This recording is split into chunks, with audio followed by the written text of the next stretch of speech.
ప్రపంచ కార్మిక దినోత్సవం మేడే సందర్భంగా గుంటూరు హెడ్ వాటర్ వర్క్స్ దగ్గర విధులు నిర్వహిస్తున్నటువంటి కార్మికులందరికీ కూడా ప్రత్యేకమైనటువంటి శుభాకాంక్షలు తెలియజేస్తా ఉన్నాం.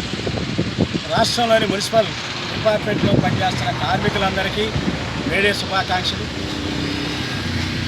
ప్రస్తుతం ప్రపంచవ్యాప్తంగా యుద్ధ వాతావరణం కమ్ముకుంది. ఈ యుద్ధ వాతావరణం వల్ల మన దేశంలో గుంటూరులోనూ మారుమూల గ్రామాల్లో కూడా పెట్రోలు, డీజిల్, గ్యాస్ దొరకని పరిస్థితి వచ్చింది. అనేక హోటళ్ళు మూతపడతా ఉన్నాయి. వాహనాలు తిప్పాలంటే పెట్రోలు, డీజిల్ దొరకనటువంటి వాతావరణం ఏర్పడుతుంది. ఈ సామాన్య మధ్యతరగతి ప్రజల మీద తీవ్ర నష్టం కలిగిస్తూ ఉంది. భవిష్యత్తులో 5 రాష్ట్రాల్లో ఎన్నికలు జరుగుతున్నాయి. ఎన్నికల అనంతరం కోట్లాది మంది ప్రజల మీద పెట్రోల్, డీజిల్ పేరుతో కోట్లాది రూపాయల భారాలు మోపడానికి మోడీ ప్రభుత్వం రెడీ అవుతుంది.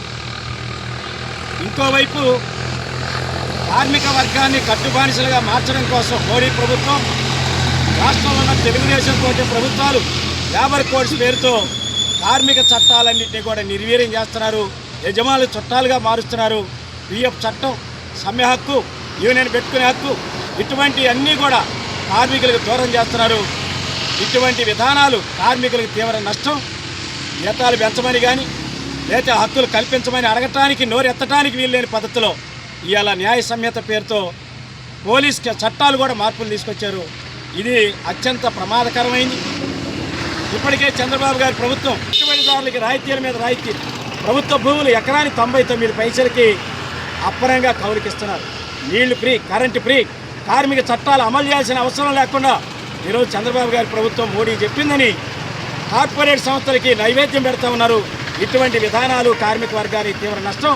ఇటువంటి విధానాలు ఎదుర్కొని పోరాడాలంటే మేడే రోజు కార్మిక వర్గం ప్రతినబోనాలి.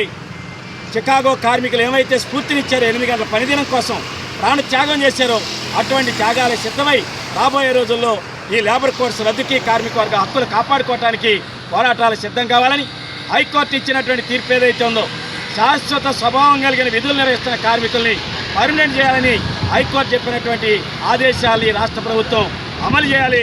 లేని పక్షంలో రాష్ట్ర వ్యాప్తంగా మున్సిపల్ కార్మికులు సమస్యల పోరాటాలు సిద్ధం కావాలని AP municipal workers and employees federation CITగా విజ్ఞప్తి చేస్తాం. వర్ధిల్లాలి మున్సిపల్ కార్మికుల ఐక్యత.